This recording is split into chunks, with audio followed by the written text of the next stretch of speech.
Boulos et Pratt ont parlé. La majorité des Congolais sont déçus. Normal, on attendait une vérité nue, on a reçu une diplomatie calibrée. Mais derrière les mots, il y a une feuille de route. Et derrière cette feuille de route, un intérêt stratégique. Alors, aujourd'hui, nous allons décortiquer la méthode américaine, le rôle arbitral annoncé, le BATNA qui structure les négociations, et surtout, ce que la RDC doit faire maintenant pour récupérer ses terres et protéger son peuple. Mise au point factuelle, d'abord, clarifions, ce n'était pas une interview privée, mais une activité publique organisée par la diplomatie américaine. Ensuite, Massad Boulos n'est pas un animateur, il s'affiche comme arbitre d'un processus. Et un arbitre, par définition, ne vient pas aimer votre camp. Il vient faire passer un accord dans un cadre d'intérêt. Et l'intérêt américain est connu. Stabilité régionale, sécurisation des chaînes d'approvisionnement en minerais stratégiques, image de leadership dans un monde fragmenté. Pourquoi la déception congolaise? La déception est légitime. On attendait une parole ferme sur l'agresseur. On a entendu une dialectique de neutralité. On espérait l'alignement des mots sur les évidences du terrain. On a eu l'équilibrisme classique des médiations. Mais attention, c'est la grammaire de la puissance. Plus l'acteur est puissant, plus sa parole est élastique. Pour conserver des leviers sur toutes les parties, éviter l'irréversibilité, protéger ses options, le problème, c'est que le temps de la diplomatie n'est pas le temps des victimes. Pendant que les phrases tournent, les populations saignent. Voilà pourquoi l'exaspération monte. Le BATNA de Harvard appliqué au Congo, parlons stratégie. Le BATNA, Best Alternative to a Negotiated Agreement, c'est l'option hors table qui vous rend intraitable si l'accord proposé est médiocre. Le Rwanda, son BATNA historique combine profondeur de relais, lobby, ONG, réseau sécuritaire, storytelling sur la sécurité transfrontalière et capacité d'escalade par procuration.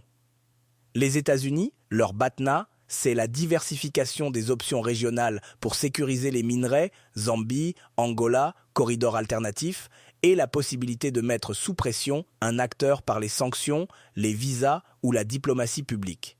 La RDC, quel BATNA? Réponse, il doit être construit. Il doit articuler coercition légitime, militaire, judiciaire, financière, alliance redondante, pas une seule médiation, gouvernance crédible, anticorruption, stabilisation fiscale, capacité de déni au réseau prédateur. Sans BATNA crédible, la table vous avale. Arbitre neutre ou arbitre intéressé.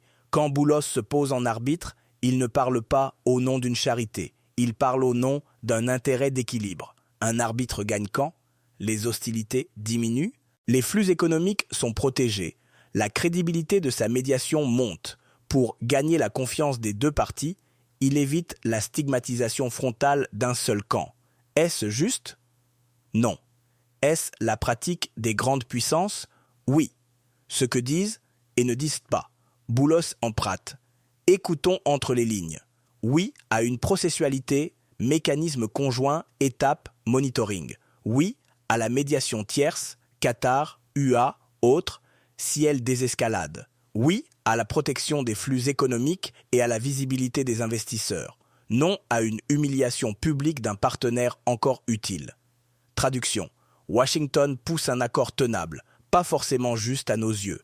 Tant que la violence baisse et que les routes des minerais restent ouvertes, l'Amérique estime sa mission accomplie. La réponse congolaise, plan d'action. Alors, que doit faire la RDC?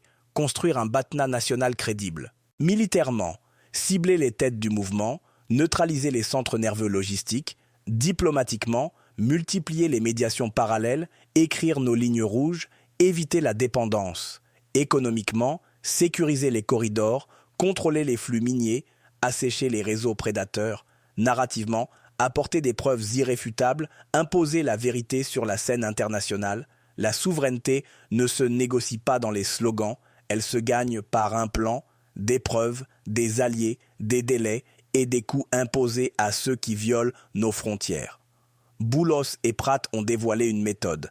À nous de dévoiler une volonté.